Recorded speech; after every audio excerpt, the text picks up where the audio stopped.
Welcome to our Data Fields Manager for Outlook presentation. With Data Fields Manager, you can view contact data in one screen. It supports standard as well as user-defined fields in Outlook. It is designed to allow modifications to one or multiple contacts with a click of a button, supports all versions of Outlook, and it's a simple single window interface to make working with large amounts of data in Outlook easy and effective. So let's look at Data Fields Manager for Outlook.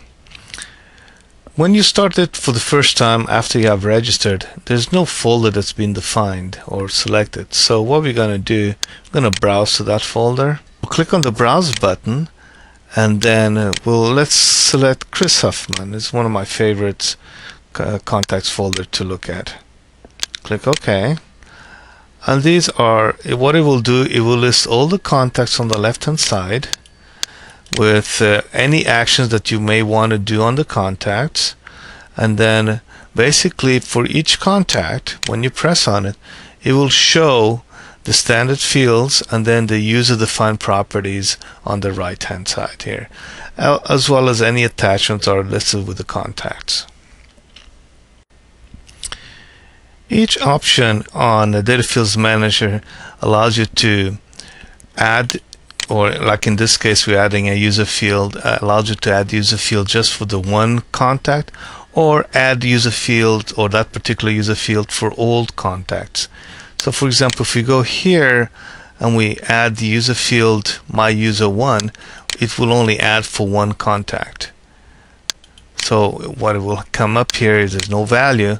So if you click on this one here, it will say that user field is non-existent. That means it has not been added to Kelsey Rary, but it's been added to Anthony Quicksnow. So when a user field does not exist, we list it as a non-existent as far as the value.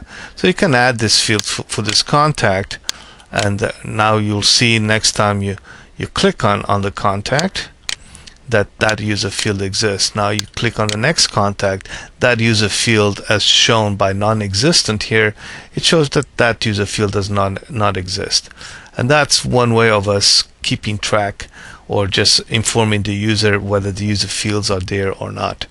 You can also add for all the contacts. So if we click here, we say I want to add this for all the users, it will add the user fields for all the users. So now all the users in this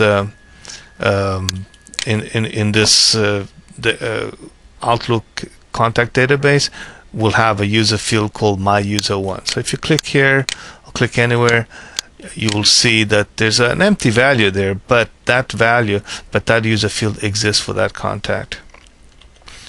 So now we've seen how to perform the operation for one user that's listed, the selected user, or to apply the same action to all the users on the contact database. Now you can also restrict the user listing. So you click on restrict, and you can show by, for example, by last name. If you click let's just select the last name to be greater than a T, so anything above a T we can restrict that. So by using these filters, you can then just restrict which contacts you want to do all the actions. So if you click restrict and we just click close here, you can see all these contacts are all the ones that have been actually filtered out or filtered in to be added or to be actioned on by the actions that we have here. So these are the contacts we have selected to perform the actions as listed on the actions column. So to remove any restrictions or any filtering from the contacts you want to access, just click on the green button, and that will remove any restrictions so you can reset them again.